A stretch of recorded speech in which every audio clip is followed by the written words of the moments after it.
Assalamualaikum warahmatullahi wabarakatuh. Alhamdulillah Al-hadi ila siratil mustaqim. Segala puji bagi Allah yang menunjukkan kepada jalan yang lurus.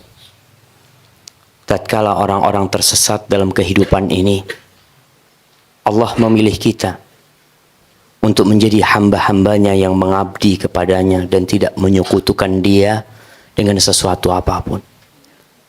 Allahumma salli wa sallim ala hadzal nabiyil karim wa ala alihi wa ashabihi ajma'in. Ya Allah, semoga salawat dan salam senantiasa Engkau curahkan untuk Nabi yang mulia ini, baginda Nabi kita Muhammad sallallahu alaihi wasallam, untuk keluarga beliau, untuk istri-istri beliau, untuk putra-putri beliau, dan untuk seluruh sahabat Nabi. Semoga Allah meridhai kita bersama mereka. Amma ba'd. Ahibati fillah.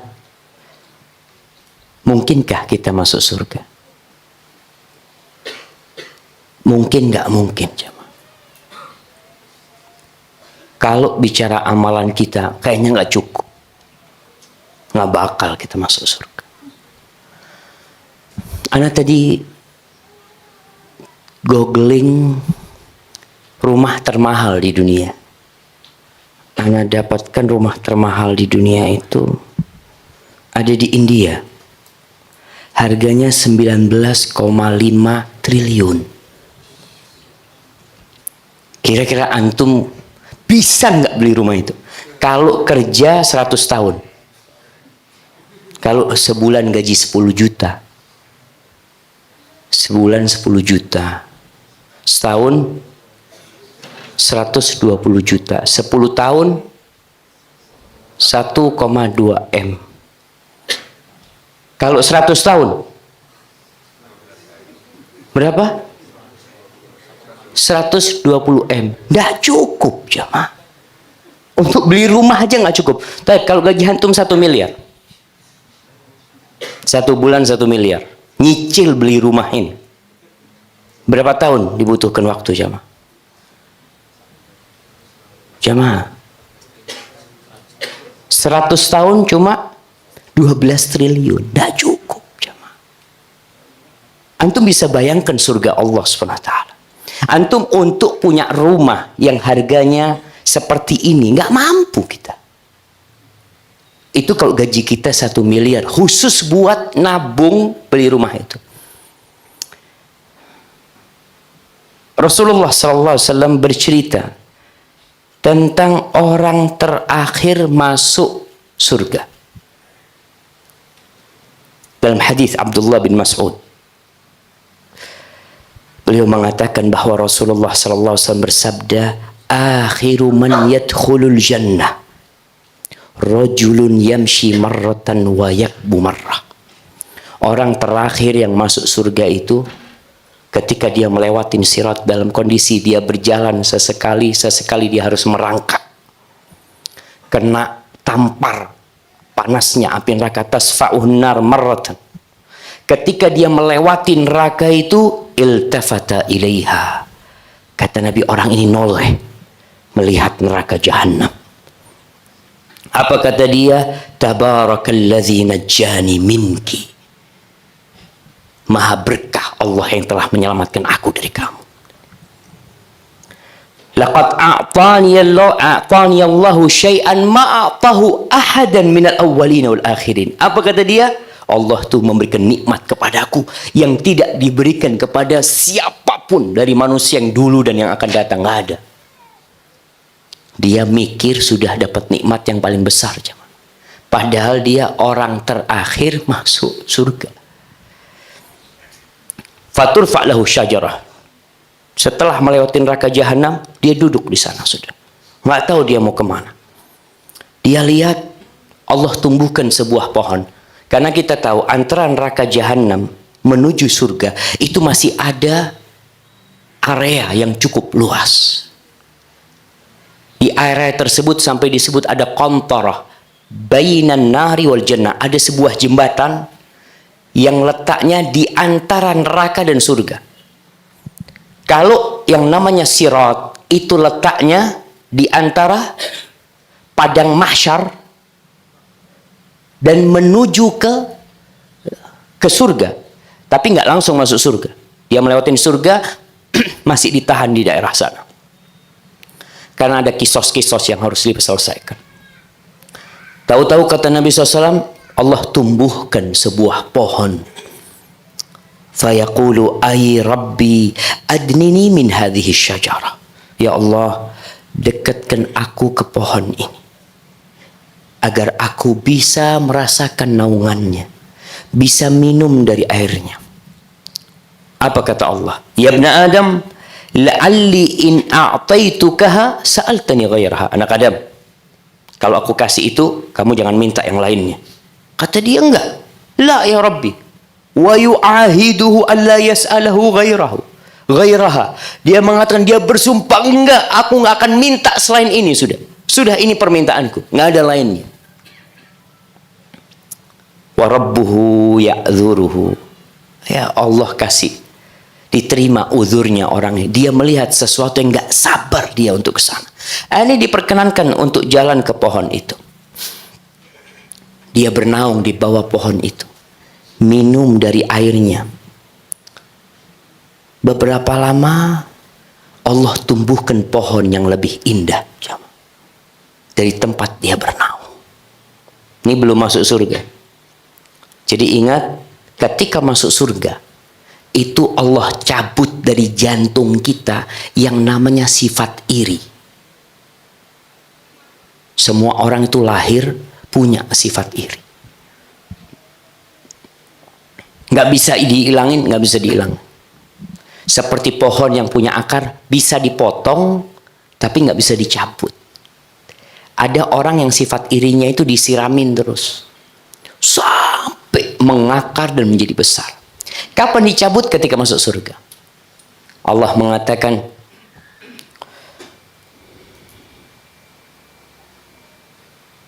subhanallah, anak kok jadi lupa sama ayatnya. La haula wa la quwwata illa billah. Baik, nanti kalau ingat anak bacakan. Orang ini nggak tahan, dia melihat itu pohon, akhirnya dia minta, ya Allah, dekatkan aku ke pohon itu ya Allah. Aku nggak mau minta yang lainnya. Padahal dia sudah sumpah tadi. Tapi orang nggak sabar di dunia ini jamaah. Sebelum masuk surga nggak akan ada kepuasan manusia. Sampai akhirnya Allah mengatakan kepada dia, in adnaituka minha tas'aluni ghairaha. Nanti kalau aku dekatkan kau minta yang lainnya. Enggak ya Allah, enggak, sudah cukup ini, kata dia. Cukup ini ya Allah. Ya udah, didekatkan sama Allah. Akhirnya dia berbahagia di bawah pohon itu, karena pohon ini lebih baik dari pohon yang sebelumnya. Tahu-tahu Allah tumbuhkan pohon yang lebih indah di sebelah pintu surga. Dia berusaha untuk sabar, nggak minta jamaah. Tapi lama kelamaan nggak kuat. Ya Allah, dekatkan aku ke sana ya Allah. Sudah, aku nggak mau minta yang lainnya.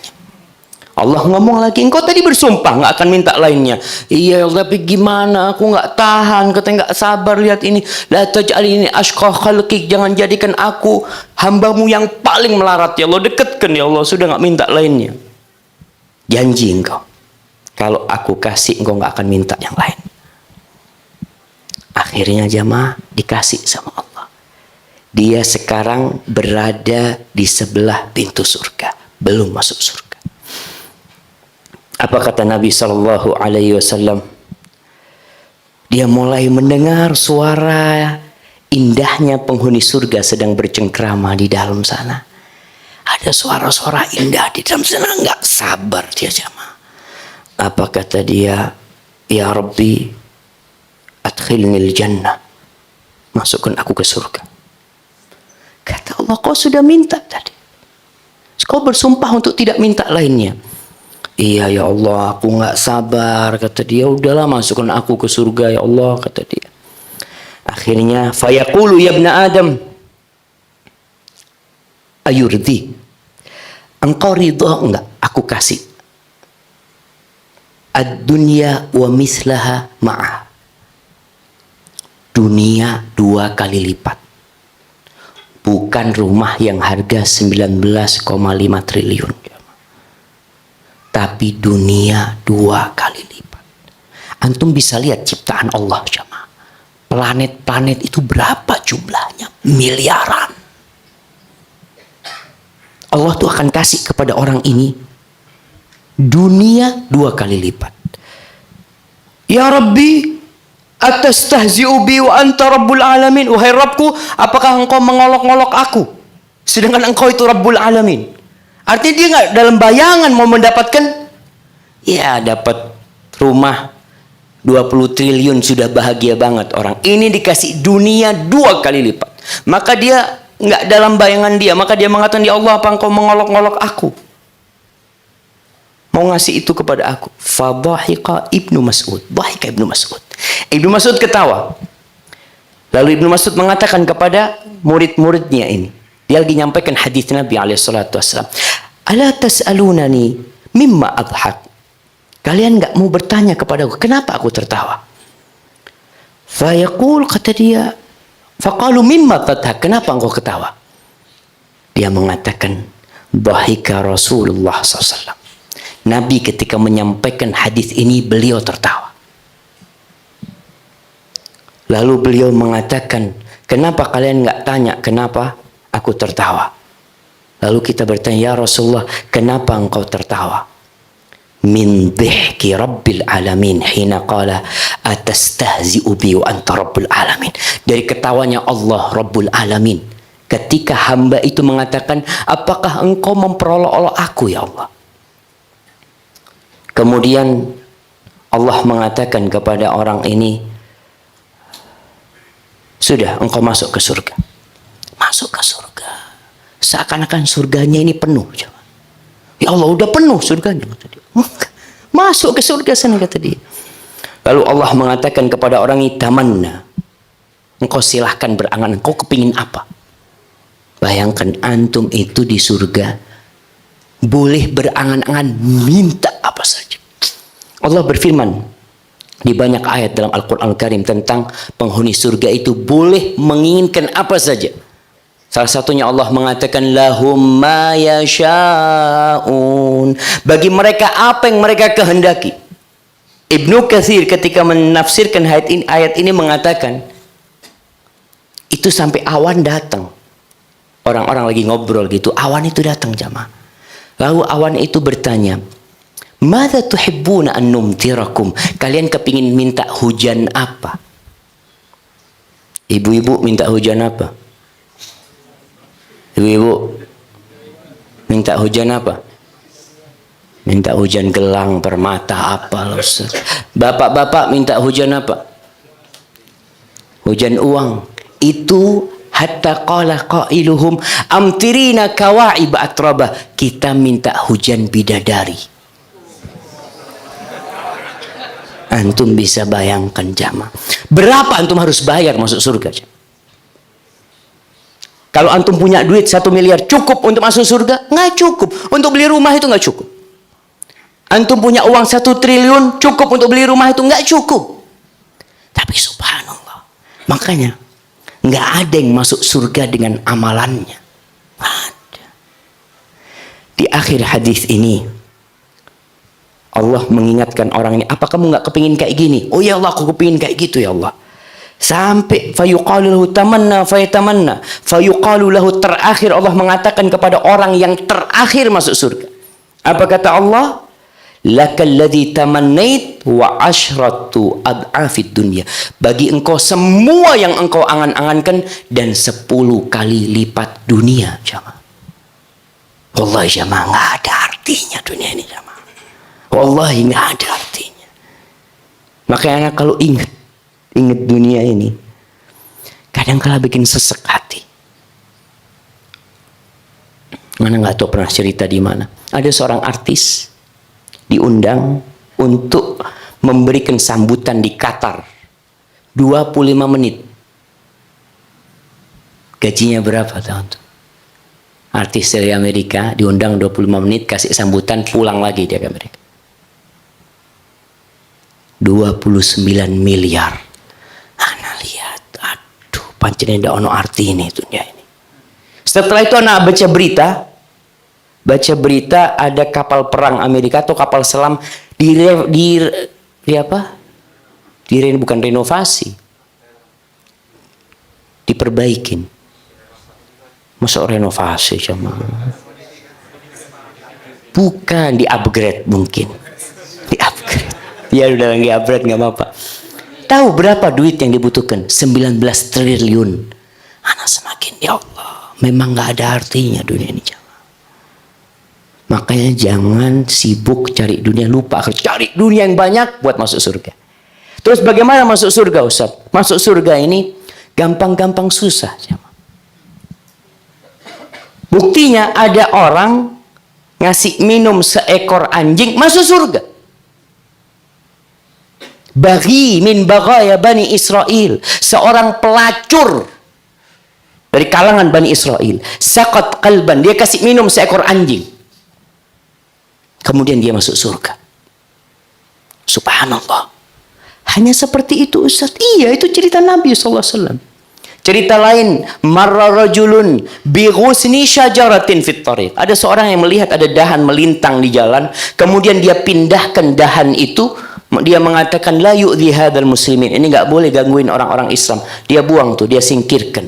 Faghafarallahu lahu fa adkhalahul jannah. Allah ampuni dosa orang itu, masuk surga.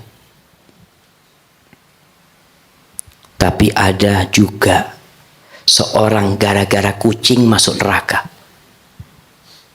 Gara-gara kucing.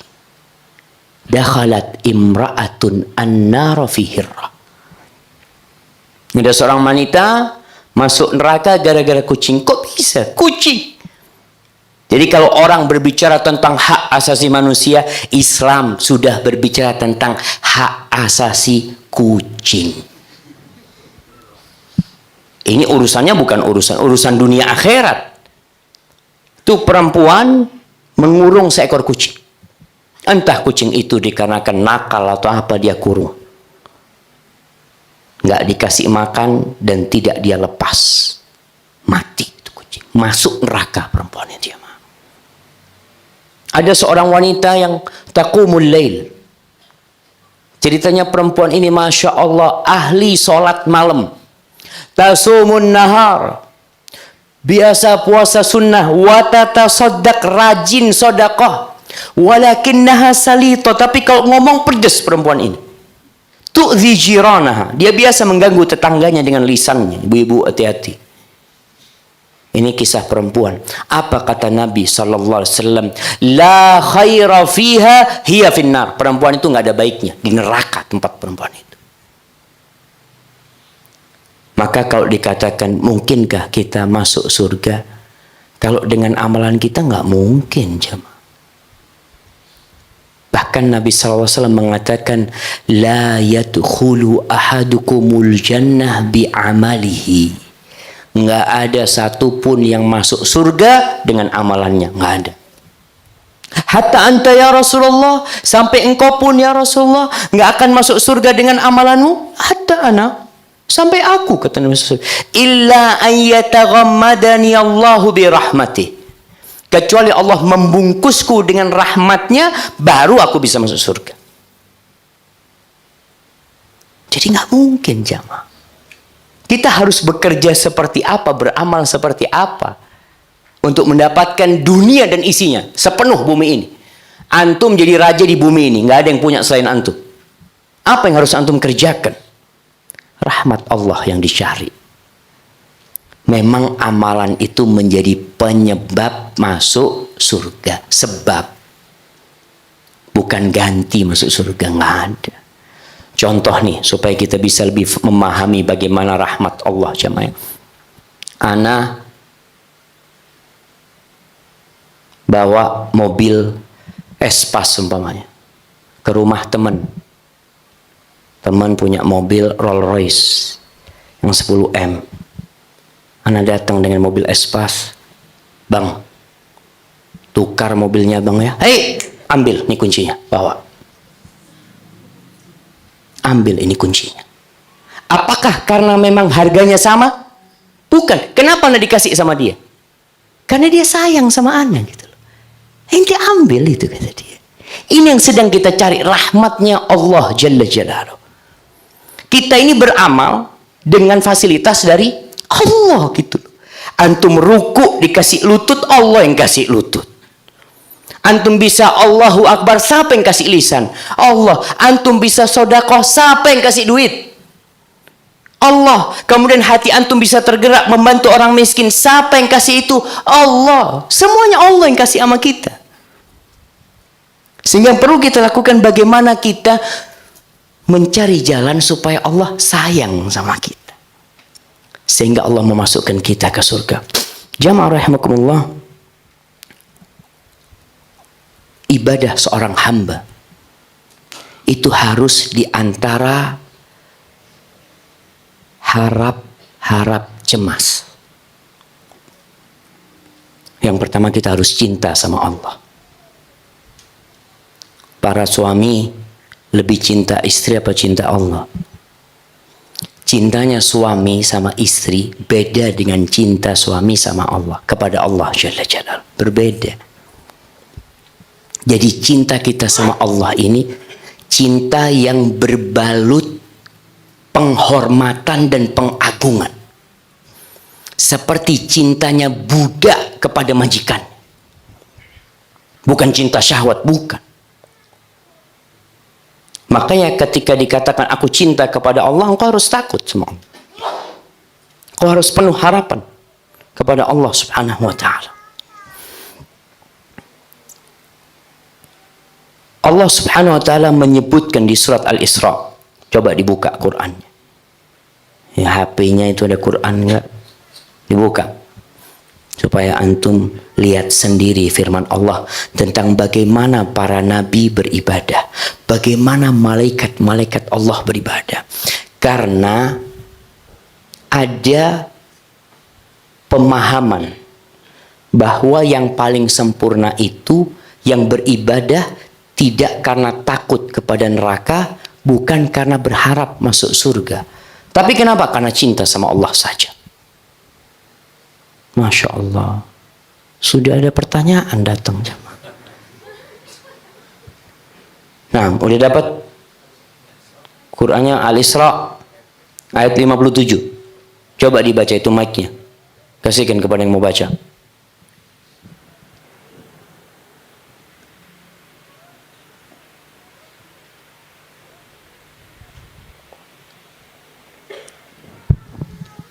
Ya Allah, jamaah, siapa yang mau baca? Mic-nya kasihkan dok.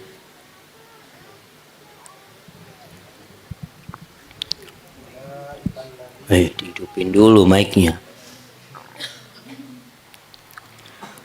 Ulaika alladzina yad'una yabtaghuna ila rabbihimul wasilata ayyuhum aqrabu wa yarjuna rahmatahu wa yakhafuna adzabah. Inna adzaba rabbika kana mahdura. Artinya? Arti bahasa Arab enggak antum? Betul, kalau ngerti semua nggak perlu diartikan, jemaah. Orang-orang yang mereka seru itu mereka sendiri mencari jalan kepada Tuhan mereka. Siapa di antara mereka yang lebih dekat kepada Allah dan mengharapkan rahmatnya dan takut akan azabnya? Sesungguhnya azab Tuhanmu adalah suatu yang harus ditakuti. Subhanallah jemaah. Jadi ada ibadah hati yang jauh lebih dahsyat daripada ibadah fisik. Sehingga kadang-kala kita melihat ada orang, kita lihat kok banyak dosanya orang ini, tapi mati husnul khotimah. Kita lihat, ya Allah, kita belum tentu jemaah.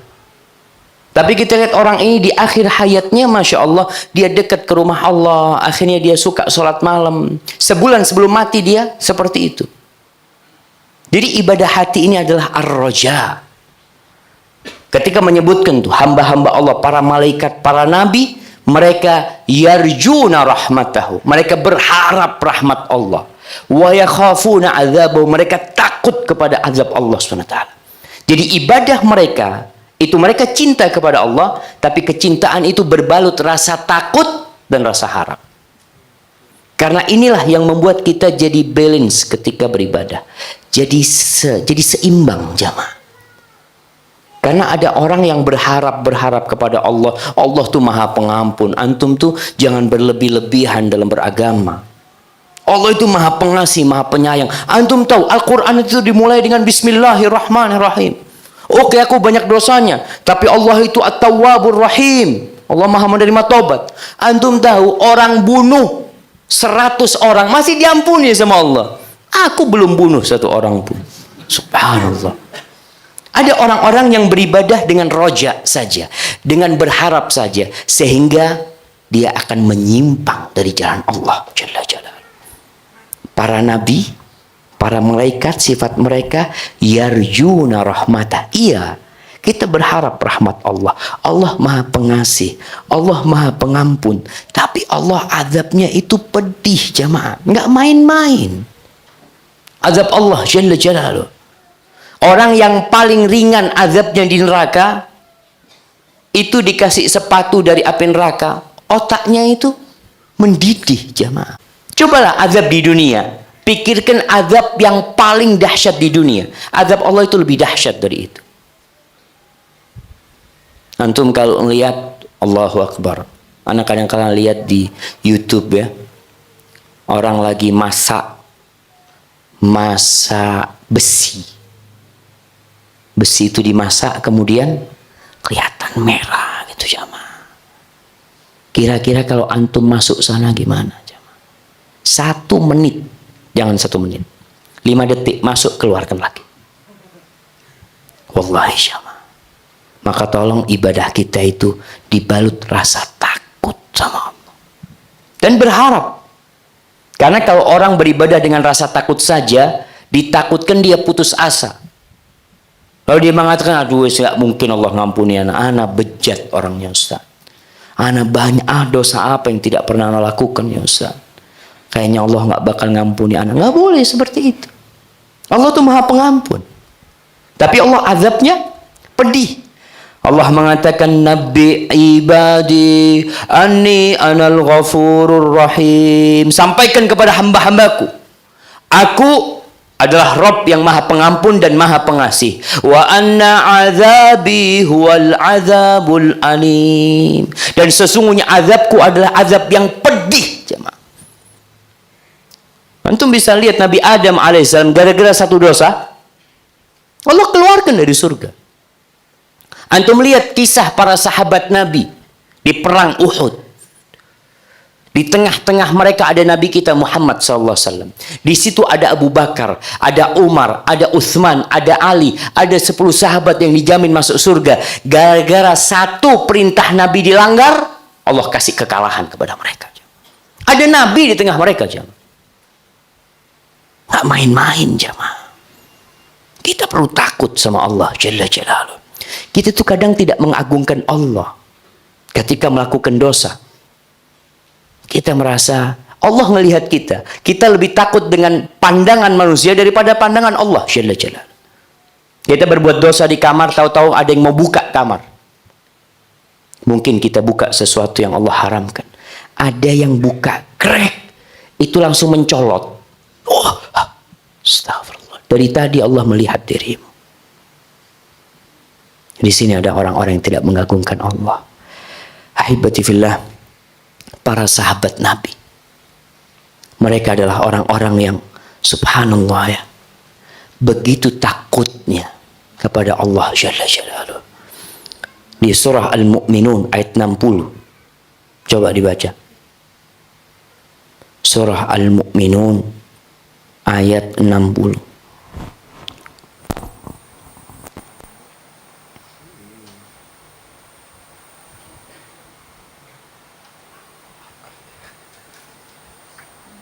Jamaah, antum HP-nya nggak ada Qur'annya, baterainya habis.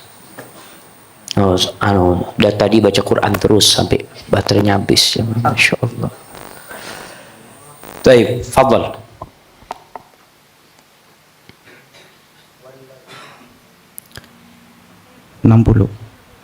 Walladzina ya'tuna ma yu'tuna ma walladzina yu'tuna ma ataw wa qulubuhum wajilatun annahum ila rabbihim raji'un. Lanjutkan ayat 61. Ulaika yusari'una fil khairati wa hum laha sabiqun. Artinya, fadhal. Dan orang-orang yang memberikan apa yang telah mereka berikan dengan hati yang takut, karena mereka tahu bahwa sesungguhnya mereka akan kembali kepada Tuhan mereka. Mereka itu bersegera akan mendapatkan kebaikan-kebaikan, dan merekalah orang-orang yang segera memperolehnya. Subhanallah. Ketika ayat ini turun, menceritakan mereka takut, mereka beramal, mereka berbuat, mereka takut. Apa kata Aisyah radhiyallahu taala anha? Ya Rasulullah, ahuwa alladhi yazni wa yashrabul khamr wa yasrik? Apakah maksud ayat ini yang hati mereka takut karena mereka berzina, karena mereka minum khamr, karena mereka mencuri sehingga takut dengan dosa mereka? Apa kata Nabi SAW? La ya bintas Siddiq. Bukan wahai putrinya As-Siddiq. Bukan itu maksudnya. Walakinnahu rajul yasumu wa yusalli wa yatasaddaq. Tapi yang dimaksud Allah itu adalah orang yang berpuasa, yang sholat, yang bersedekah. Wa yakhafu an la yutaqabbal minhu. Tapi dia takut amalannya tidak diterima. Ini kondisi mereka, jemaah. Kita amal sedikit, insya Allah Ustaz, anak kayaknya masuk surga, insya Allah Ustaz. Alhamdulillah. Anak nih haji sudah 20 kali. Siapa yang haji 20 kali? Pembimbing haji. Iya, pembimbing haji itu haji masya Allah tiap tahun jemaah. Baik. Tapi kita bisa lihat tuh orang-orang soleh itu yang berlomba-lomba dalam kebaikan. Itu orang yang beramal soleh tapi takut nggak diterima. Karena apa? Artinya banyak amal. Kita itu bukan untuk banyak-banyakan amal di dunia, tapi untuk baik-baikan amal. Bukan kuantitas yang kita harus lakukan. Oh, ana mau sholat paling banyak, insya Allah mulai besok ana mau sholat subuh 12 rakaat. Bagus apa enggak jemaah? Semangat jemaah. Ana wallahi dulu sering nggak sholat subuh, jadi besok 12 rakaat. Nggak bisa. Tetap subuh 2 rakaat. Tinggal bagaimana kualitas sholat subuhmu. Itu yang perlu dipikirkan. Bukan jumlahnya, tapi kualitas yang dipikirkan. Maka Al-Hasan Al-Basri mengatakan, amilu wallahi bitta'at. Tuh orang-orang soleh melakukan ketaatan, wajtahadu fiha, bersungguh-sungguh mereka beramal. Wa khafu an turadda alaihim, dan mereka takut ditolak amalan mereka. Itu orang soleh. Tapi memang biasanya ada perbedaan orang mukmin sama orang munafik. Orang mukmin itu jama'a bainal amali wal khauf. Orang mukmin itu beramal dan takut. Orang munafik itu amal sedikit, aman, merasa hatinya aman. Maka kita perlu lihat, apakah kita termasuk orang-orang munafik yang amal sedikit tapi nggak pernah merasa takut amalannya nggak diterima. Sholat selama ini, pernahkah berpikir, antum berpikir duduk, ana Ustaz sudah umur 30 tahun, kira-kira sholat ana selama 30 tahun diterima enggak ya? Ana sodako sekian banyak, kira-kira diterima enggak? Pernahkah kita memikirkan itu jamaah? Karena kalau orang tahu amalnya diterima, selesai sudah. Maka sebagian sahabat mengatakan, kalau aku tahu sodakohku 1 dirham diterima, aku siap mati setelah itu. Kepingin aku mati, Allah kepingin sudah. Tapi kita nggak tahu diterima apa enggak. Sehingga kan kita nggak boleh minta mati. Nggak boleh kita, ya Allah matikan anak ya Allah, alhamdulillah anak ini sedang haji, matikan anak, kayaknya husnul khotimah anak kalau seperti ini. Nggak boleh. Siapa yang tahu hajimu diterima? Ibn Abi Mulaika ini cerita bagaimana sahabat takut jamaah. Ibn Abi Mulaikah radhiyallahu anhu, seorang tabi'in, mengatakan adraktu 30 min ashabi Rasulillah sallallahu alaihi wasallam. Aku tuh pernah berjumpa dengan 30 dari sahabat Nabi radhiyallahu taala anhum. Yang dijumpainya bukan sahabat yang kecil-kecil ya, Pak. Sahabat-sahabat yang ulama. Apa kata Ibn Mulaikah? Kulluhum yakhafun nifaq ala nafsi. Semuanya itu takut dia itu munafik. Takut. Jangan-jangan anak ini pura-pura ibadah ini selama ini anak melakukan. Itu para sahabat takut. Kita pernahkah terbetik di hati kita mikir, ya Allah, apa aku ini mukmin sungguhan ya Allah ya? Atau aku amalanku semua demi pandangan manusia, ingin dilihat manusia. Jadi yang ada semangat beramal karena ria. Antum lihat, apakah antum termasuk orang yang semangat beribadah ketika sendirian atau tidak? Ada orang yang kalau di masjid, Masya Allah, sholat sunnah. Yang biasanya baca surat pendek, karena lagi rombongan, Masya Allah, dia baca Al-Baqarah. Jamaah pulang semua, masjidnya tutup, dia belum selesai baca. Baik jemaah, bicara sholat sunnah. Ana lihat tadi di masjid itu banyak orang yang sudah kebanyakan pahala. Buktinya apa? Banyak yang nggak mau di shaf pertama. Masuk masjid, shaf yang paling mulia itu di mana? Shaf pertama. Tapi kenapa tadi di masjid Al-Furqan ana telat dapat shaf pertama? Ana telat, padahal kita datang telat. Ana lihat udah banyak jamaah, tapi nggak ada yang mau shaf pertama. Kenapa? Sudah cukup pahala gitu setelah buat ustadz itulah jamaah. Kita ini nggak bersungguh-sungguh untuk cari akhirat. Udah azan nih kita. Baik, insyaallah kita lanjutkan setelah sholat. Ibu-ibu silahkan sholat di sini yang mau sholat, atau nanti di rumahnya kita berangkat ke masjidnya. Alhamdulillah. Gak hujan kan? Alhamdulillah. Hadza wa sallallahu ala nabiyina Muhammad wa ala alihi wa sahbihi wasallam. Jamaah yang mau makan silahkan makan, tapi jangan lupa baca bismillah.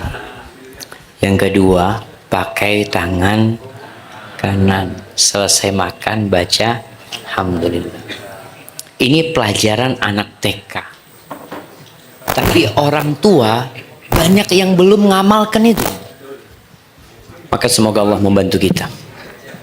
Tapi yang terakhir sebagai penutup, tentang mungkinkah kita masuk surga. Yang jelas kalau bicara mungkin, kemungkinan itu ada. Tapi kemungkinan masuk neraka juga ada. Suatu hari Mu'adz bin Jabal itu bertanya kepada Nabi SAW, mengatakan, ya Rasulullah, akhbirni bi'amalin yudkhilunil jannah wa yuba'iduni anin nar. Wahai Nabi, wahai Rasulullah alaikas salatu wassalam, ya Rasulullah, kabarkan kepada aku sebuah amalan yang memasukkan aku ke surga dan menjauhkan aku dari api neraka. Sekarang bicara amalan. Amalan menjadi penyebab masuk surga, tapi bukan ganti masuk surga. Apa kata Nabi sallallahu alaihi wasallam? Laqad sa'alta an 'azim. Mu'adz, engkau mempertanyakan perkara yang dahsyat sekali, yang besar sekali, yang berat.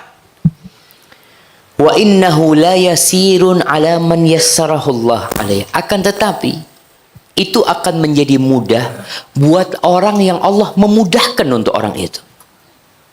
Intinya berarti pertolongan Allah.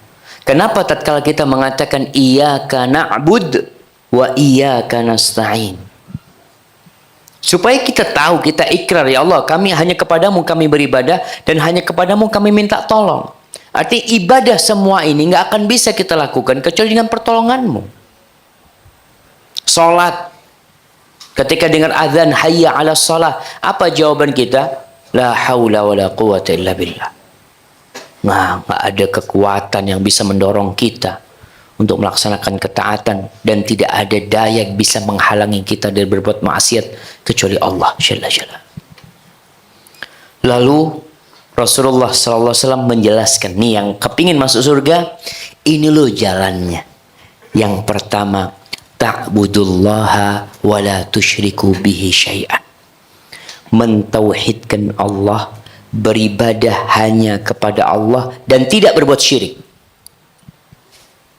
Karena ada orang yang beribadah kepada Allah, merasa sudah beribadah, tapi dia melakukan kesyirikan. Sekarang ini muncul orang-orang yang terkadang sensitif dengan kalimat syirik. Padahal kalimat syirik ini kalimat yang paling menakutkan, jemaah. Nabi Ibrahim saja berdoa, bayangkan Nabi Ibrahim mengatakan wajnubni wa bani an na'budul asnam, jauhkan aku dan anak keturunanku dari menyembah berhala. Itu Nabi. Coba tanyakan, antum pernah nggak doa seperti itu? Minta dijauhkan dari kesyirikan. Minta dijauhkan dari kesyirikan berangkat dari rasa takut yang ada dalam hati terjebak dalam kesyirikan. Rasa takut ini yang menyebabkan Nabi Ibrahim berdoa.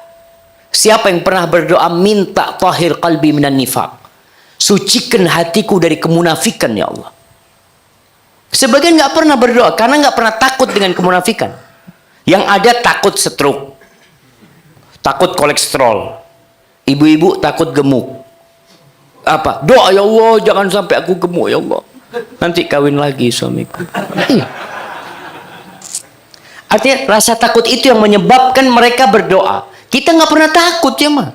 Sehingga doa kita itu yang takutkan takut sakit, takut anaknya nggak diterima di tempat kerja, takut nggak sukses pekerjaannya. Nabi Ibrahim berdoa wajnubni wa bani an na'budal asnam, jauhkan aku dan anak keturunanku dari menyembah berhala-berhala. Karena ini syarat pertama masuk surga. Yang lainnya mudah.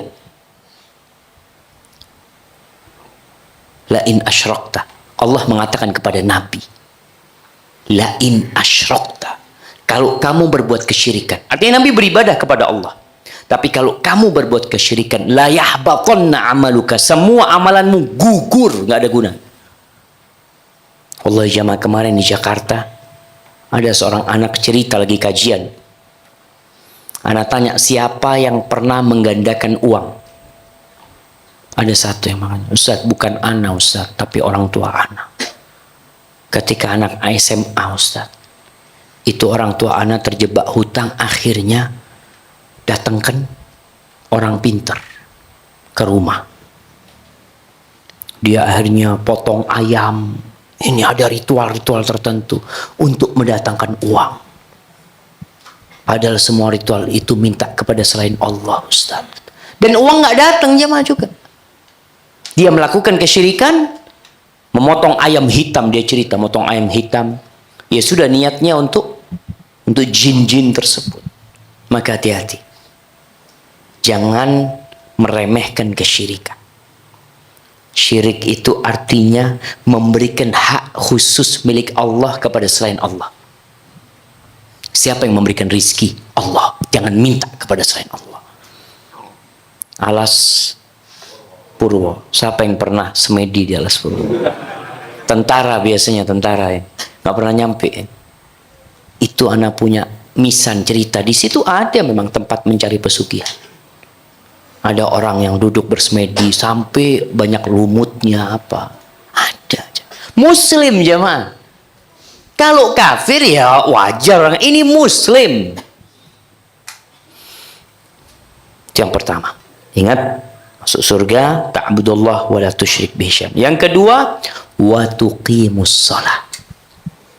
Dirikan salat. Yang ketiga, wa tu'tiz zakah. Keluarkan zakat buat yang wajib zakat. Hati-hati nih orang-orang yang punya kewajiban zakat, kadang-kala merasa sudah cukup zakatnya. Kita tuh kalau mau zakat hitung semua harta kita. Harta kita yang wajib zakat.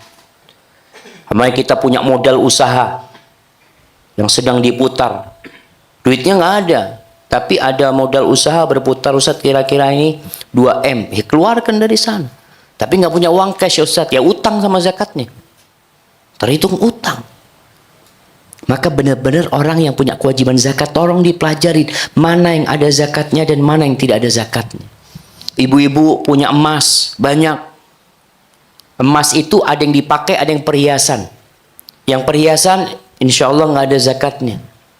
Tapi perhiasan Ustaz 3 kilo. Ustaz. Itu simpanan namanya. Itu simpanan. Jadi kalau yang perhiasan dipakai nggak ada zakatnya. Tapi kalau simpanan, walaupun wujudnya perhiasan tapi memang disimpan, itu ada zakat. Tolong diperhatikan. Bayar zakatnya. Ini kalau mau masuk surga. Dan zakat itu nggak banyaknya, cuma 2,5%. Antum masuk ke warung itu bayar pajak. Berapa persen? 10% antum bayar nggak? Antum mau afwan. Anda nggak mau bayar pajaknya. Nggak bisa, Pak. Seperti itu. Kenapa zakat yang 2,5% antum merasa berat? Memang jamaah, kalau uangnya cuma 100 juta, zakatnya 2,5 juta. Kalau uangnya 2 miliar, zakatnya itu 50 juta.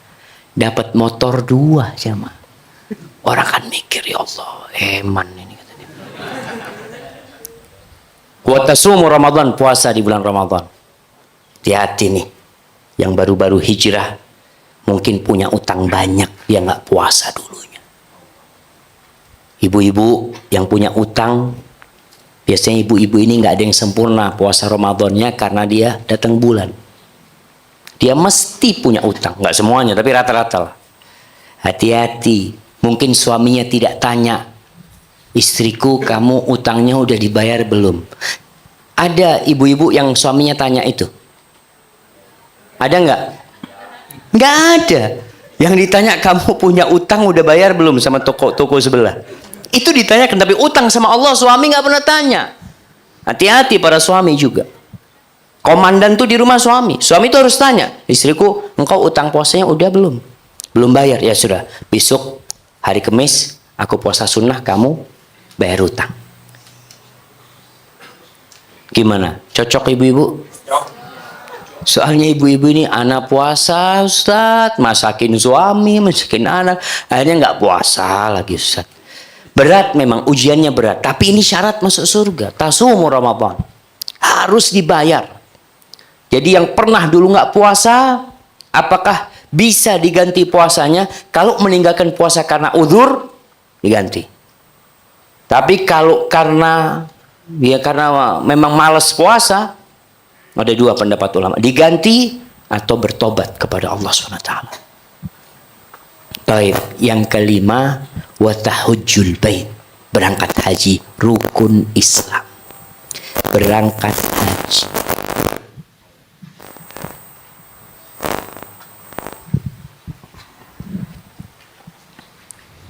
Berangkat haji sama.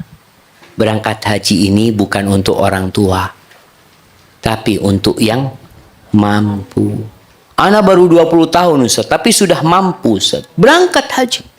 Umur 30 tahun mampu, wajib haji ketika. Jangan nunggu tua. Ingat, punya rumah itu tidak wajib. Punya mobil nggak wajib. Punya tanah nggak wajib. Haji itu wajib. Artinya sekarang haji berapa? 30, 40 juta? Berapa? 30? 36? 60? Kok tambah larang? Betul 60? Enggak, sekarang yang reguler berapa? 35 jamaah. 35. Artinya antum punya uang 35 juta, wajib nggak daftar? Wajib daftar. Ustaz, tapi mau beli motor Ustaz. Ya sudah, beli motor 6 juta. Dapat nggak motor 6 juta? Dapat insya Allah. 30 buat daftar. Bismillah. Itu menunjukkan antum ingin melaksanakan haji. Baik, yang punya uang banyak, wajib haji reguler apa plus? Plus dia. Dia punya uang banyak. Cukup haji plus ini kan sampai berapa? 10.000. 10.000 ya, US dollar, 150 juta. Punya antum, ana punya duit Ustaz 300 juta Ustaz. Apa yang harus ana lakukan? Daftar sama istrinya. Tapi ini kalau diputer Ustaz, insya Allah bisa lebih banyak lagi Ustaz. Subhanallah jamaah. Jangan takut duitnya berkurang ketika berangkat haji. Jangan takut. Banyak yang menghalangi orang berangkat haji itu anak. Anaknya masih kecil-kecil Ustaz. Ya sudah, nanti anaknya besar dikit berangkat haji. Anaknya 3 tahun hamil lagi. Nanti ya gimana Ustaz, hamil berangkat haji kan nggak boleh. Ya sudah, tunggu. Anak 2 tahun hamil lagi. Ya kita harus punya inisiatif sudah. Hamilnya ditunda, kita berangkat haji tahun depan. Anak-anak sudah titipin. Nggak lama jemaah haji itu, 30 hari, 40 hari, dan antum lihat sebagaimana kita meninggalkan keluarga ketika berangkat haji, sejatinya kita akan mati meninggalkan semuanya. Itu pelajaran besar orang berangkat haji. Antum tinggalkan pekerjaan antum. Bisa jadi ada yang berkhianat di kantor antum, antum tinggalkan sudah. Anak-anak gimana? Anak tinggalkan untuk Allah SWT. Karena sejatinya nanti kalau anak mati, siapa yang jagain itu semua? Ya sudah, titipin sama Allah Jalla Jalaluh. Maka ingat berangkat haji. Thumma qal, selesai nih 5 hal. Lalu Nabi SAW mengatakan kepada Mu'ad, ala adulluka ala abwabil khair. Mu'ad, kamu mau nggak aku kasih tahu pintu-pintu kebaikan? As-sawmu junnah. Nih sekarang puasa sunnah. Puasa itu tameng yang menyelamatkan kalian dari api neraka. Puasa itu perisai yang menyelamatkan kalian dari berzina.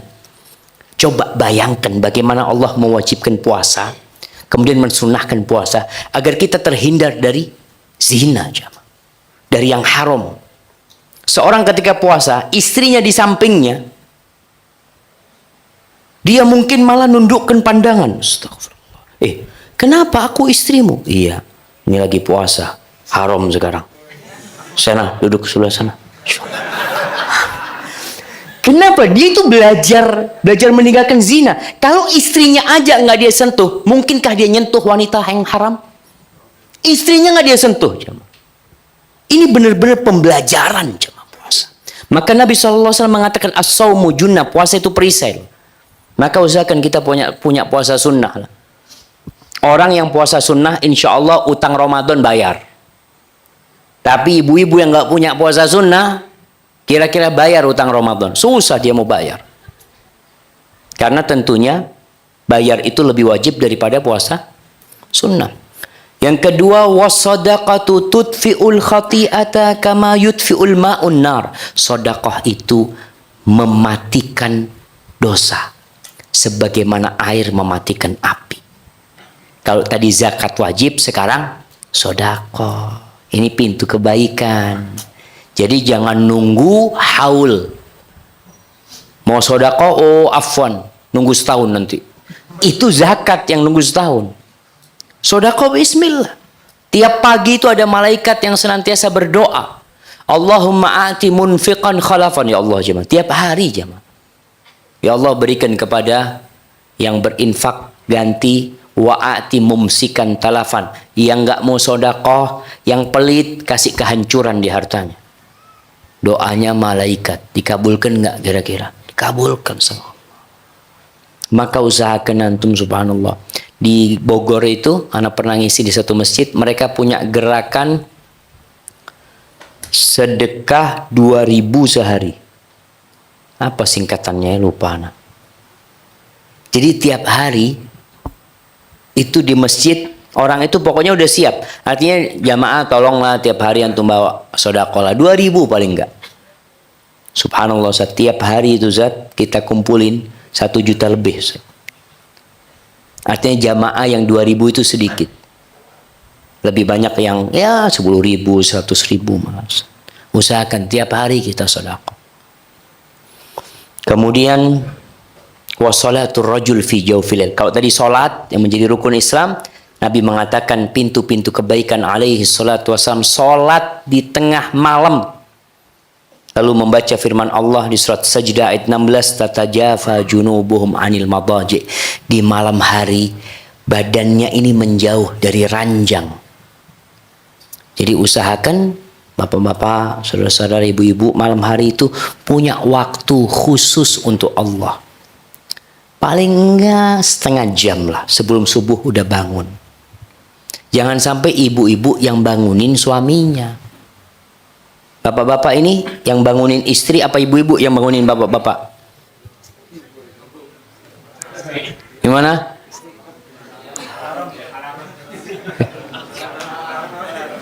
Alarm yang bangun. Jadi istri gak bangunin, bapak gak bangun. Usahakan bangun. Nabi SAW itu sholat malam. Sebelum subuh beliau bangunkan Aisyah. Aisyah, ayo sholat witir dulu. Bangun Aisyah sholat witir. Mungkin wanita capek, gak bisa sholatnya panjang. Ya sudah, paling tiga rakaat witir. Gak bisa 3 rakaat Ustaz, ya 1 lah. Aduh 1 juga capek Ustaz. Ya udah mau gimana lagi jemaah. Baik. Kemudian Nabi mengatakan kepada Mu'ad, ala ukhbiruka bi ra'sil amri wa amudihi wa dhirwati samamihi. Mau enggak engkau aku kasih tahu tentang kepalanya urusan ini. Kemudian tulang punggungnya. Kemudian yang puncaknya, punuknya yang paling tinggi. Digambarkan seperti seekor onta jemaah. Ada kepala, ada tulang punggungnya dan ada punuknya. Qultu bala ya Rasulullah, ya aku kepingin. Ra'sul amril Islam. Kepalanya itu Islam. Jadi orang nggak akan bisa masuk surga kecuali Islam dulu. Ini kepalanya. Wa amuduhu sholat. Tulang punggungnya itu adalah sholat. Kalau Islam nggak punya tulang punggung, nggak bisa berdiri tuh onta jemaah. Lumpuh. Jadi kalau ada muslim nggak sholat, lumpuh dia. Sholat ini tiang agama, sebagaimana tulang punggung itu dan tiang agama. Adapun puncaknya adalah al-jihadu fi sabilillah, berjuang di jalan Allah dengan harta dan jiwa kita. Allah, kita akan meninggalkan semuanya jemaah. Maka paling tidak kita memerangi jiwa kita yang senantiasa menyuruh kepada kemungkaran. Kita berjihad dengan harta kita. Kemudian berjihad dengan diri kita di jalan Allah Subhanahu wa taala. Tsumma qala, yang terakhir nih, ala ukhbiruka bimilaki dzalika kulli. Aku mau enggak aku kasih tahu sebuah amalan yang bisa menghimpun semua yang tadi aku kasih tahu. Bala ya Rasulullah, udah dikasih tahu yang banyak, kemudian dikasih satu amalan. Lalu Nabi SAW pegang lisannya. Dipegang lisannya. Beliau mengatakan, kuffa alaika hadha, jaga ini. Jaga lisanmu. Mu'ad mengatakan, ya Rasulullah, wa inna la mu'akhaduna bima natakallamu bihi. Apakah kita akan mendapatkan hukuman karena omongan kita?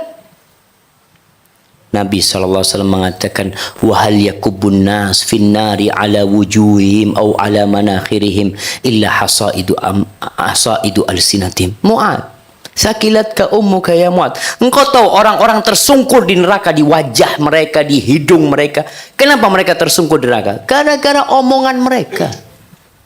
Maka hati-hati. Tadi perempuan yang sholat malam, yang puasa sunnah, yang bersodakoh, gara-gara gak jaga lisannya masuk neraka. Na'udzubillah min dzalik. Hadza wallahu a'lam. Hadis ini diriwayatkan Imam Tirmidzi dan hadis ini sahih. Hadza wallahu a'lam shawab. Mungkin kita masuk ke sesi tanya jawab, dan masya Allah udah banyak pertanyaan tertulis. Masya Allah di sini juga ada. Kita lihat.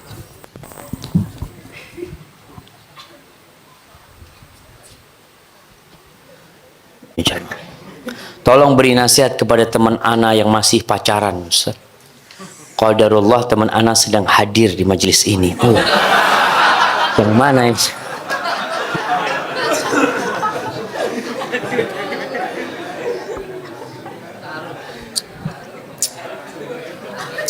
Jamaah, jadi kalau bicara fitnah terbesar buat kaum lelaki itu wanita. Wanita itu bisa hidup tanpa kaum lelaki. Iya. Artinya perempuan ditinggal mati suaminya, kemudian dia nggak kawin lagi sampai mati, itu bisa. Tapi laki-laki ditinggal mati oleh suaminya, pagi hari istrinya mati, sore mikir, ya Allah kawin sama siapa ini. Tapi kalau perempuan enggak, itu kodrat seperti itu.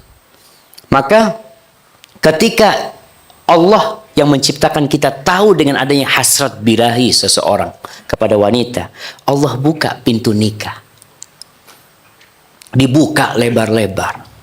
Maka nggak ada alasan orang berzina. Tangan kita berzina, mata kita berzina, hati kita berzina, dan yang terakhir kemaluan kita berzina. Na'udzubillah. Islam itu melarang mendekati zina. Jadi firman Allah itu bukan mengatakan jangan berzina, tapi lebih dahsyat dari itu mengatakan wala taqrabuz zina, jangan mendekati zina. Pacaran ini jamaah mendekati zina. Makanya kalau antum lihat orang pacaran itu, masya Allah, naik motornya beda dengan orang sudah menikah. Kalau pacaran itu masya Allah ya, antum bisa ngelihat. Setelah menikah biasa, bahkan mungkin duduk di motor jauh-jauhan sama suaminya. Sebelum menikah, setannya itu berusaha bagaimana dua orang ini berzina. Setelah menikah, ini pacaran 2 tahun terus menikah, setannya datang lagi, bagaimana membuat dua orang ini bercerai. Itu yang terjadi. Makanya kalau orang kadang berpikir, Ustaz kok nggak seperti orang pacaran ya, orang menikah itu ya. Karena setannya ingin kalian berpisah. Maka yang pacaran segera menikah. Kalau umpamanya memang belum mampu anak menikah, Ustaz, datang antum ke rumah perempuan itu, temuin orang tuanya. Nanti ngomong sama mertua, ketika anak akan menikah, rumah pertama yang anak ketuk rumah yang ini. Tadi, anak sekarang takut berzina. Sudahlah, anak akan mendekatkan diri kepada Allah, akan mendekatkan diri kepada Allah. Kalau nggak mampu menikah, kalau mampu menikah, menikah aja. Jangan dibiarkan akhirnya kita terjebak dalam dosa. Ya. Bagaimana cara menghilangkan rasa kecanduan terhadap musik? Padahal anak sudah tahu hukumnya dari 4 imam. Mohon masukannya agar hijrah anak lancar. Jamaah, bicara hukum musik ini memang kita bingung kadang-kala. Anak itu ketika di pesantren, kita itu diajarin main musik di pesantren. Makanya kemudian anak waktu kelas 6 di pesantren itu ada yang mengatakan musik haram. Wah, enak banget ngomong haram. Akhirnya ketika ribut sama teman, anak ngomong gini, ini kan ada khilaf di antara para ulama. Ada yang mengatakan haram, ada yang mengatakan halal. Anak ikut yang halal aja lah. Subhanallah. Manusia itu ingin yang mudah. Tapi kalau antum lihat, Bill Gates jamaah, Bill Gates, dia cerita anak itu puasa mendengarkan musik selama 5 tahun. Agar bisa sukses usahanya. Ucapan ini menandakan musik ini melalaikan.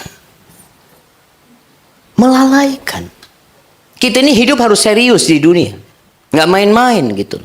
Sedangkan ini perbuatan yang melalaikan. Makanya kalau lihat ya orang yang kecanduan musik, sampai kadangkala yang konser-konser musik di mana-mana jamaah, orang hadir ya habis asar hadir, malam pulang mereka. Maka coba antum baca lagi. Bagaimana para ulama ussalaf memandang musik. Imam yang 4, Imam Syafi'i, Imam Malik, Imam Abu Hanifah, Imam Ahmad bin Hanbal. Memang ada satu ulama besar juga yang berpendapat musik itu halal. Yaitu siapa? Ibnu Hazm al-Andalusi yang dari Spanyol. Dia mengatakan itu. Dan ini yang menjadi rujukan orang-orang yang mengatakan musik itu nggak apa-apa. Padahal imam-imam yang 4 sudah seperti itu.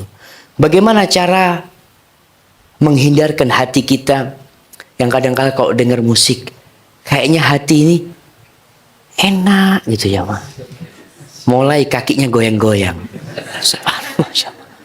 seperti itu. Maka berusaha memang untuk minta tolong sama Allah. Ya Allah, dekatkan aku kepadamu ya Allah. Allahumma a'inni ala dzikrika wa syukrika wa husni ibadatik ya. Kemudian pelajarin, kalau mungkin yang anak Ustaz lebih condong kepada yang berpendapat umpamanya halal, antum pelajarin lagi, kaji lagi. Karena sejatinya ya secara logika apa sih yang didapatin antum dari musik? Antum tambah dekat sama Allah? Enggak. Tapi kalau antum baca Al-Quran, antum akan dekat sama Allah Subhanahu wa taala. Dan jemaah, hidup ini ujian. Surga itu dikelilingi dengan semua yang disuka, yang dibenci oleh jiwa. Jadi yang dibenci itu insya Allah jalannya menuju surga. Tapi kalau kita suka, jangan-jangan itu menuju ke neraka. Karena neraka dikelilingi dengan hal-hal yang disukai oleh jiwa kita. Barakallahu fikum. Masya Allah.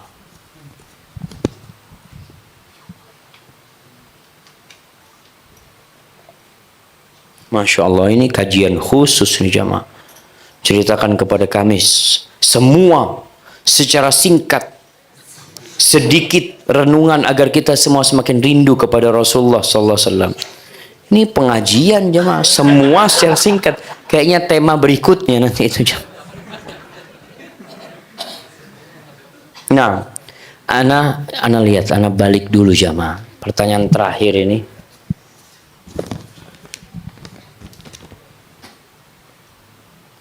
Masya Allah. Ini pertanyaannya berulang. Ustadz, apa hukum memotong jenggot? Jenggot itu sunnah Nabi SAW. Kita tuh kalau cinta sama orang, kita akan ikutin dia. Sampai orang yang cinta sama Messi itu pakai jenggot. Messi lagi pakai jenggot sekarang nih. Dia pakai jenggot karena Messi, bukan karena Nabi SAW. Dan itu yang terjadi jamaah. Jadi kalau sunnah Nabi, aduh ana belum mampu Ustaz. Nantilah kalau ana mampu. Tapi kalau Messi dia mampu jamaah. Jadi, aduh, usahakanlah jamaah. Kita berusaha untuk antum dapat pahala jamaah. Dapat pahala. Cuma Ustaz, ana tuh kalau pakai jenggot katanya, aduh ada kambing lagi lewat. Ibu-ibu kalau suaminya pakai jenggot, dicium dagu suaminya. Ya Allah, nih sunnah Nabi nih. Jangan, aduh bang nih cukuran nih, cukur. Itu ibu-ibu seharusnya dukung suaminya. Bukan malah, aduh janganlah bang kelihatan tua.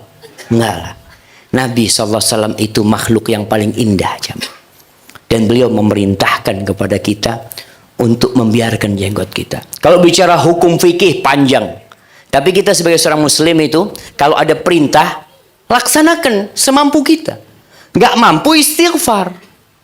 Tapi yang jadi masalah kita mampu nggak mau gitu loh. Kalau disuruh sudah laksanakan perintah Nabi SAW. A'ful liha kata Nabi SAW. Mungkin memang berat, tapi antum dapat pahala. Barakallahu fikum. Ustaz, saya mau tanya, bagaimana caranya masuk surga berjamaah dengan sekeluarga? Terus untuk menjadi ratu bidadari surga, untuk suami pasangan kita, apa sudah ada jaminan bila kita menjadi istri soleha? Terus untuk menjadi ratu bidadari surga untuk suami, apakah sudah ada jaminan bila kita menjadi istri soleha? Nah, karena saya pernah dengar di surga nanti para suami yang soleh sudah disiapkan 4 bidadari. Apa betul itu Ustaz? Apa kita yang menjadi istri soleh bisa tersingkir Ustaz? Bisa nggak suami soleh itu milik kita saja Ustaz? Wallahu akbar. Ya mah. Jadi memang ada seorang ikhwan yang tadi telepon, apa kemarin telepon anak lewat halo Ustaz ya, dia Ustaz, gimana Ustaz kalau istri kita berwasiat nanti kalau aku mati kamu jangan kawin lagi, harus nggak wasiat itu dilaksanakan? Anak ngomong nggak harus lah. Itu sesuatu yang wasiat tidak berurusan dengan urusan agama ini. Dan ini perempuan mengatakan, boleh nggak nanti di surga suami ana nggak dapat bidadari lain Ustaz, biar sama ana saja. Kita sudah di dunia dihalang-halangi jemaah, di surga mau dihalang-halangi lagi. Na'udzubillah jemaah. Ini ibu-ibu ini. Nah, subhanallah jemaah.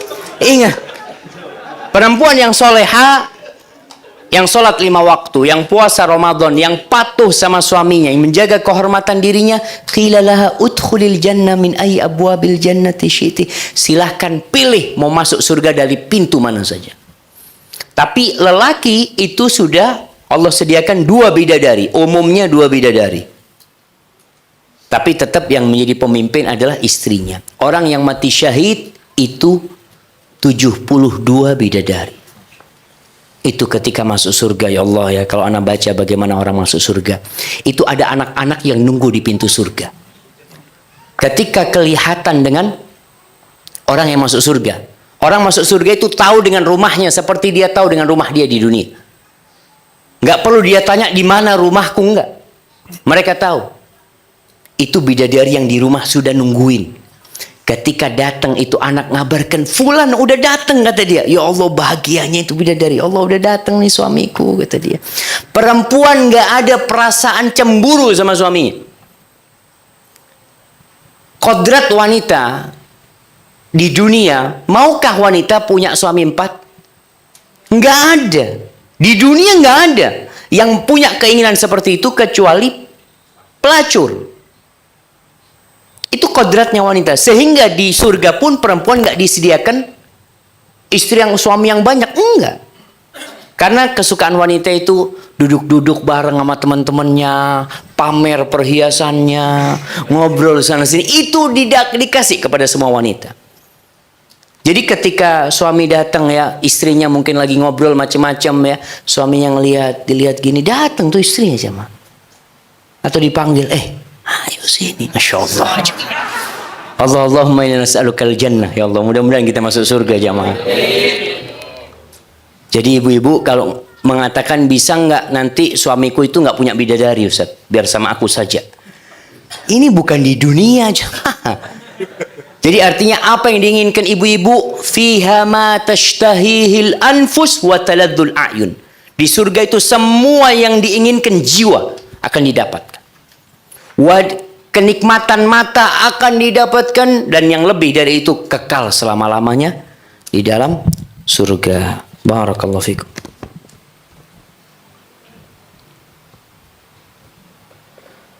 Bagaimana kita tahu jawaban dari hasil sholat istikharah? Nah, jawabannya itu tidak harus mimpi. Jawabannya itu bisa ketetapan hati. Atau urusannya dipersulit sama Allah.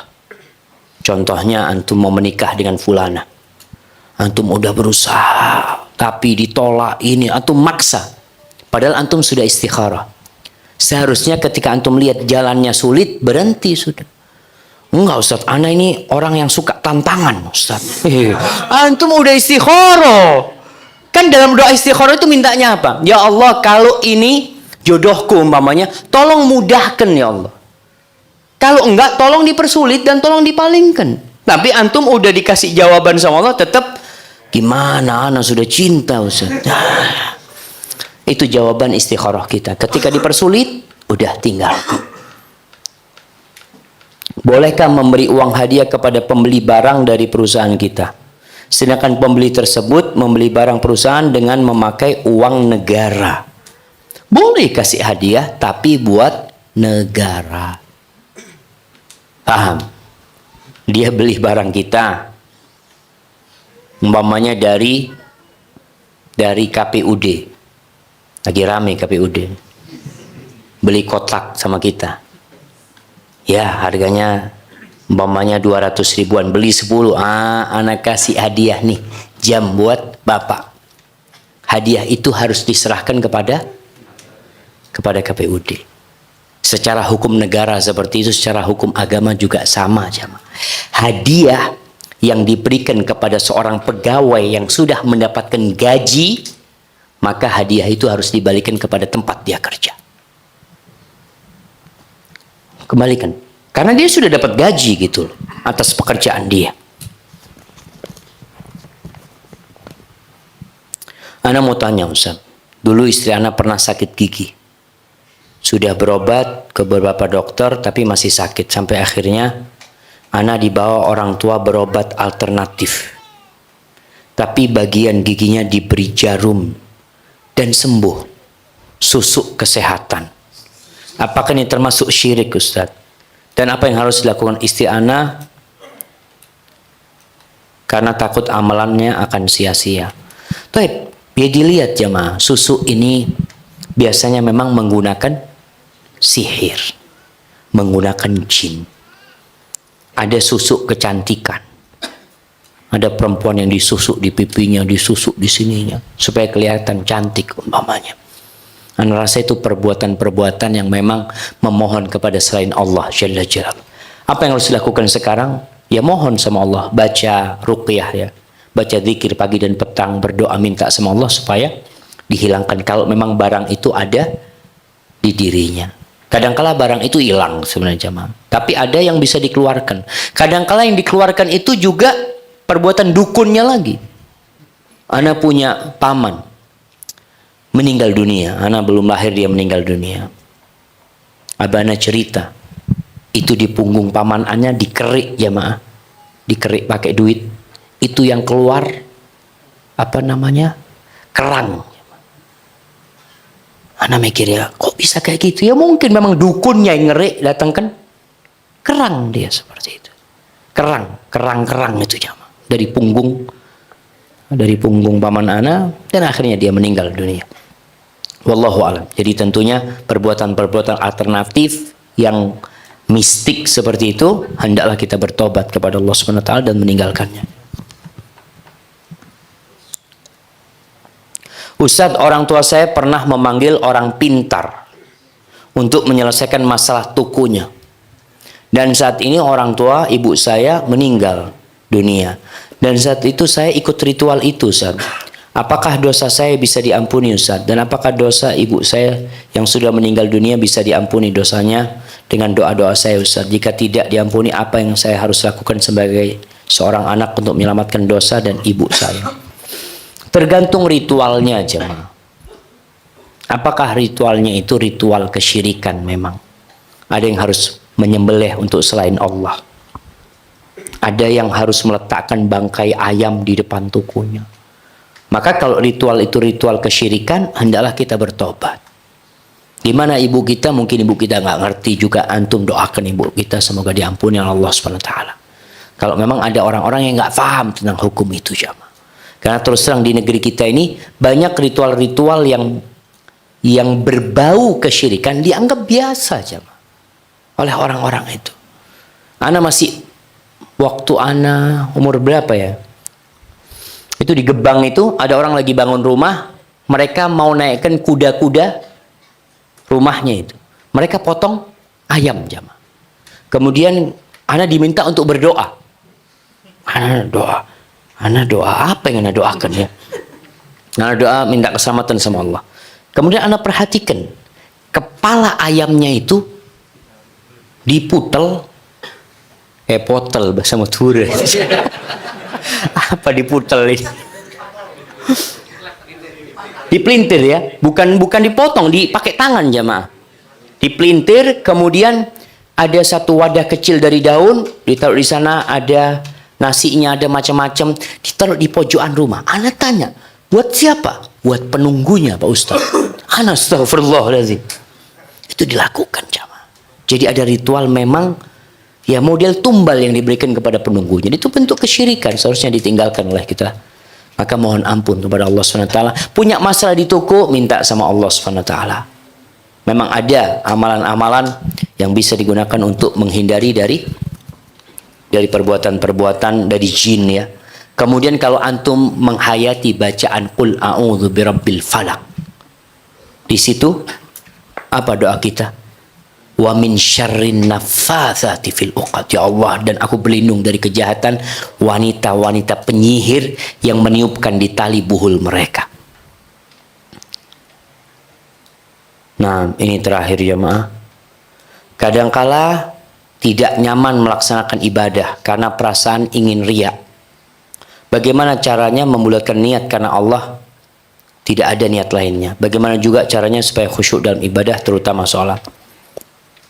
Jamaah bicara riya, amalan hati ya. Kata Sufyan Ats-Tsauri Dia mengatakan ma'alajtu syai'an asyadda ala nafsi min niyati. Dia mengatakan aku tidak pernah ngopeni sesuatu yang lebih berat daripada niatku sendiri. Fa innaha tataqallab alaih. Niatku itu bolak-balik. Awalnya niatnya ikhlas, ada teman jadi riya. Sodakoh nggak ada yang tahu, masya Allah. Tapi ingin bagaimana menceritakan kalau itu sodakoh dia. Umpamanya dia yang bikin masjid ya, dia bangun masjid. Ketika dia bangun masjid nggak ada yang tahu. Ketika temannya ngomong, ya Allah masjid ini kok bagus banget ya. Siapa yang bangun? Afwan, ana nggak mau riya ya. Ini ana yang bangun. Afwan nggak mau riya, dia ngomong ini yang bangun. Maka hati-hati. Bagaimana caranya? Hadirkan kebesaran Allah. Yakinkan bahwasanya pujian orang nggak akan bermanfaat buat kita. Orang kalau muji kita nggak ada gunanya buat kita.